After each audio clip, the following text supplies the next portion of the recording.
Hello everyone, welcome back my channel.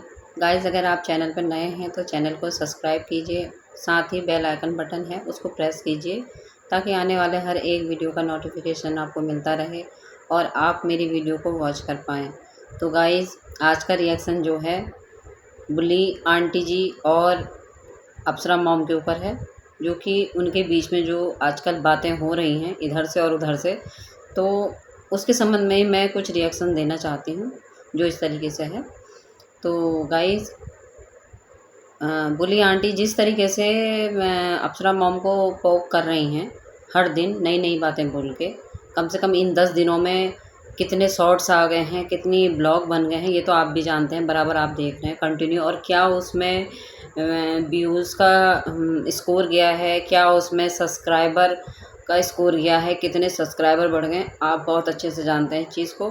और मैं भी बता देती हूँ, पहले हमारे बुली आंटी जी के उसमें कोई व्यूज़ नहीं आता था। आज से 3-4 महीने पहले बस नॉर्मल ब्लॉग चलता था उनका, और 4-5 सब्सक्राइबर, 1000 सब्सक्राइबर कुल थे उनके। और अब जो कि 15,000 सब्सक्राइबर प्लस चल रहा है, ऊपर ही चल रहा है, मतलब 20 समथिंग में पहुंच ही जाएगा। तो अब आप देख लीजिए क्या व्यूज़ आ रहे हैं उनके, क्या सब्सक्राइबर बढ़ रहे हैं। तो इस चीज़ की भूख, क्यूरियोसिटी उनके अंदर इतनी बढ़ गई है कि वो डे बाय डे सिर्फ गिर रही हैं, सिर्फ गिर रही हैं। जबकि सामने वाला हर बात के लिए वेट कर रहा है और हर बार ब्लॉग डाल भी रहा है, तो यही कह रहा है कि इस चीज़ को रोक लीजिए, इस चीज़ को मत करिए, और अगर आप करेंगी तो फिर मुझे मजबूरी करना पड़ेगा, मुझे भी जवाब देना पड़ेगा। तो वही चीज़ें हैं, अप्सरा मॉम भी जवाब दे रही हैं उधर से, लेकिन इतना गंदा तो वो भी नहीं बोल रही हैं अपने उसमें। वो तो सीधे सीधे बातों को साफ कर रही हैं कि ये चीज़ का मतलब ये होता है, तुमने मेरी बहू के लिए ऐसा कहा, तब हम इस चीज़ के लिए बोल रहे हैं, मुझे भी तो बुरा लगा है। वो एक जो सिंपल बात जैसे रखते हैं उस तरीके से अपनी बातों को रखें, लेकिन सामने वाला तो एलिगेशन लगाता है भाई, सीधे सीधे कभी कह देता है कि तुम लिपस्टिक मॉम हो, तुम कचरा फैमिली हो, तुम काली कढ़ाई जैसी तुम्हारी बेटी है, तुम्हारी बहू मेरे बेटे से छुप छुप के मिलती थी, तुम्हारी बहू मेरे बेटे से छुप छुप के बात करती थी, तुम्हारी बहू का चरित्र इतना गंदा है, और तुम्हारी जैसी बहू जैसी तुम्हारी बहू है, ऐसी लड़की को तो कोई भी अपने घर की बहू ना बनाए, किसी को भी ना मिले। तो ये आंटी जो भी बोलती है इनको कम ही कम लगता है, और हर दिन कम ही कम लग रहा है। इसीलिए इनकी जो एक कहते हैं ना लिमिट, लिमिट बढ़ती चली जा रही है धीरे धीरे धीरे, और लिमिट बढ़ने के साथ साथ गंदगी भी उसमें उतनी ही बढ़ रही है। मतलब लड़ाई होती है, एक दूसरे को पोक किया जाता है, कंट्रोवर्सी भी होती है, लेकिन एक मर्यादा में होती है ना, थोड़ा सा एक लेवल में होती है, इतनी गंदी नहीं होती है। पर ये जो बुली आंटी हैं ये तो ऐसे लड़ रही हैं जैसे, मतलब आपने देखे होंगे जैसे सड़कों पे नहीं लड़ते, बहुत गंदे टाइप के लोग होते हैं, गंदी गंदी गालियाँ देते हैं, गंदे गंदे इल्ज़ाम लगाते हैं, गंदी गंदी चीज़ें हरकतें करते हैं। तो इस टाइप के लोग होते हैं ना, वैसी हमारी बुली आंटी जी वैसी वाली हरकतें कर रही हैं आजकल। वही वाली बातें वो बोलती हैं, उसी तरीके से वो गंदे इल्ज़ाम लगाती हैं। तो और दूसरों के संस्कारों की बात करती हैं, दूसरों की चीज़ों की बात करती हैं। अब ये देखिए इनके खुद के संस्कार कैसे हैं, इस 72 साल की उम्र में इनके संस्कार कैसे हैं। और दूसरा, इन्होंने फिर अपने लड़कों को भी क्या ही संस्कार दिए होंगे, है नहीं?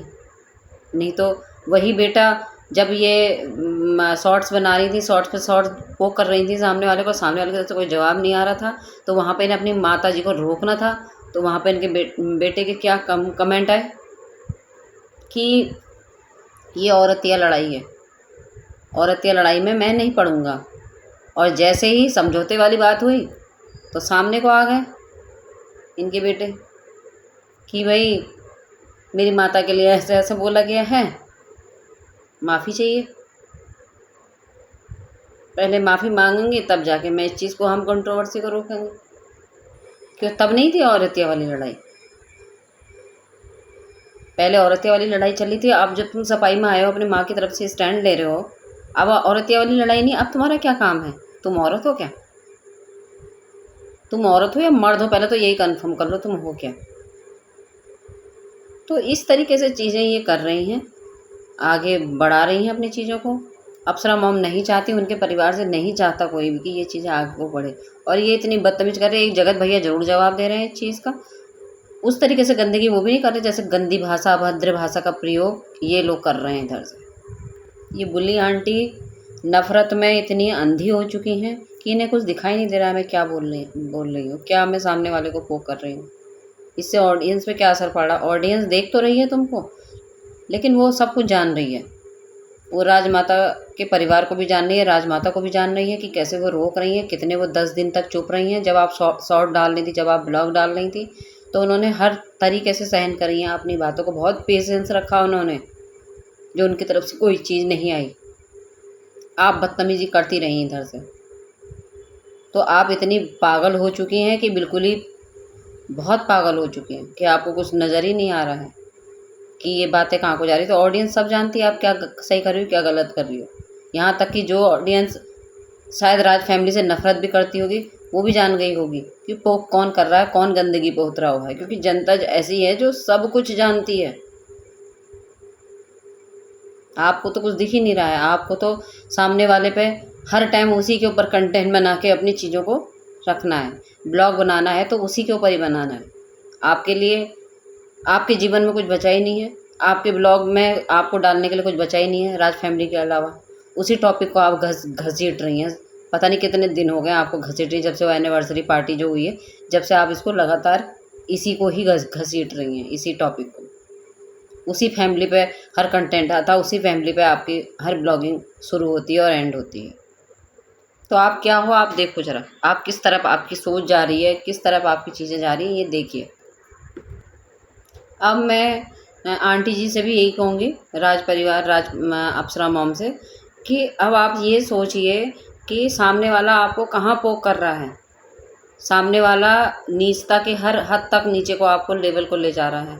आपने अपने जो व्यूज़ पाए हैं, अपने जो आज मुकाम बनाया है, वो कितने सालों में बनाया है। क्योंकि देखिए आंटी जी, क्योंकि ऐसा भी है कि इज़्ज़त बनाने में बहुत टाइम लगता है। ये आप भी जानते हो, आप मेरे से बहुत बड़े हो, लेकिन इज़्ज़त बनाने में बहुत टाइम लगता है, लेकिन इज़्ज़त ख़राब करने में ना एक पल भी नहीं लगता। और उस ख़राब हुई इज़्ज़त को फिर दोबारा से खड़ा करने में सालों लग जाते हैं। तो इसलिए जो नीच गलीच लोग हैं उनके मुँह लगना छोड़ दीजिए, उनको बिल्कुल इग्नोर कीजिए कि वो क्या बोल रहे हैं आपके बारे में, क्या नहीं बोल रहे हैं। ये ऑडियंस अच्छे से जानती है कि कहाँ पे कितनी चीज़ें गलत रही हैं, क्या चीज़ सही है, क्या वो गलत बोल रही है, सब जानती है ऑडियंस। कहीं पे चुप रहना भी हमारे लिए सही होता है, हर जगह बोलना हमारे लिए सही नहीं होता है।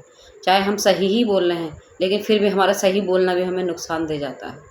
तो ऐसी एक औरत के आप मुँह मत लगिए, क्योंकि वो चाहती वही है कि मैं सामने वाले को नीचता के इतने नीचे लेवल तक ले जाऊं कि ये मेरी जैसी ही हो जाए, लोग इससे नफ़रत करने लगे, लोग इससे घृणा करने लगे।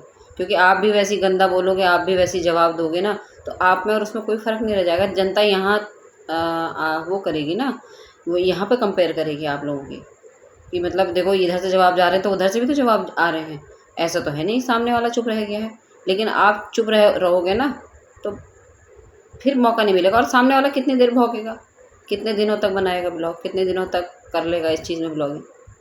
करते करते करते यह है कि लोग भी बोर हो जाएंगे देखने से, और वो बनाने वाला भी बोर हो जाएगा, क्योंकि व्यूज़ ही नहीं आएंगे। क्योंकि लोग एक ही बात को कब तक सुनेंगे, लोगों को भी हर दिन अलग अलग चाहिए सुनने के लिए। एक ही बात को लोग कब तक सुनते रहेंगे। आप मौका ही मत दो कि हर दिन अलग अलग नई बातें उनके आगे परोसें, क्योंकि जब आप बोलेंगी, हर दिन बोलेंगे, तो नई नई बातें आपके मुंह से निकलेंगी, और तो इन्हें ऑडियंस को परोसने के लिए हर दिन एक कंटेंट मिलता रहेगा। इसलिए आप बिल्कुल साइलेंट हो जाइए, और साइलेंट आपको साइलेंट बल्कि आपको हो जाना चाहिए, क्योंकि सामने वाले ने पोके आपको वहाँ पे किया है।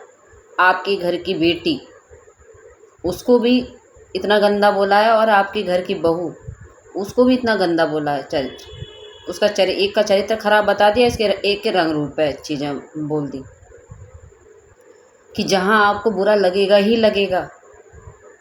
बोला ही इसलिए गया है कि आपको बुरा लगे और आप बोलें, और फिर जब आप बोलना शुरू करोगे तो वो फिर हर चीज़, फिर आदमी कहाँ रुक पाता। फिर तो यही होता है ना कि इसने मुझे ऐसे क्यों कह दिया। इसलिए पहले से ही शुरू से ही साइलेंट हो जाओ, आप बोलो ही मत, किसी बात का जवाब ही मत दो।